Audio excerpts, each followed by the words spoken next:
ಗಾತ್ರ ಬಗ್ಗೆ ಪರಿಚಯ ಮಾಡಿಕೊಟ್ಟಿರಲಿಲ್ಲ. ಗಾತ್ರ ಅಂದ್ರೆ ಏನು? ದೊಡ್ಡದು, ಸಣ್ಣದು, ಉದ್ದ, ಗಿಡ್ಡ. ನೀನೇ ಒಂದು ಅಭಿನಯ ಗೀತೆ ನಾಡ್ತಿಲ್ಲ, ಅದೇ ರೀತಿ ಪ್ರಕೃತಿಯ ನಡುಗೆ ನಾವೆಲ್ಲರೂ ಹೊರಗೆ ಬಂದಿವಲ್ಲ, ಹೊರಗೆ ಪ್ರಕೃತಿಯಲ್ಲಿ ನೋಡೋಣ. ಇಲ್ಲಿ 2 ತೆಂಗಿನ ಗಿಡ ಅದಾವ. ಅದು ದೊಡ್ಡದೊಂದದ, ಸಣ್ಣದೊಂದು 2 ತೆಂಗಿನ ಗಿಡ ಅದಾವಲ್ಲ. ಇದ್ರಾಗ ಉದ್ದ ಯಾವುದು ಗಿಡ್ಡ ಯಾವುದು ಹೇಳ್ಬೇಕು. ಎಲ್ಲರ ಲಕ್ಷ ನನ್ನ ಕಡೆ ಇರ್ಬೇಕಾ? ಅದು ಉದ್ದದೆ ಗಿಡ್ಡದ ತೆಂಗಿನ ಗಿಡ.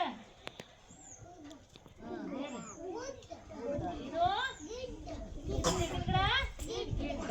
ಇದು ಗಿಡ್ಡ ಅದಲ್ಲ, ಇದು ಹೂವಿನ ಗಿಡ ಅದ.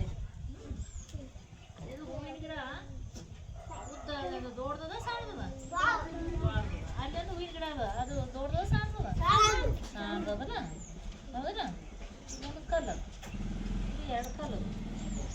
ಈ 2 ಕಲ್ಲು ಅದಾವಲ್ಲ, ಇದು ಸಣ್ಣದ ದೊಡ್ಡದ. ಈ ಕಲ್ಲ ಈ ಕಲ್ಲ ಅಂದ್ರ ದೊಡ್ಡದು, ಸಣ್ಣದು, ಉದ್ದ, ಗಿಡ್ಡ. ನಿಮ್ಗೆಲ್ಲ ಗೊತ್ತಾಯ್ತಲ್ಲ? ನೋಡಿದ್ವಿಲ್ಲ?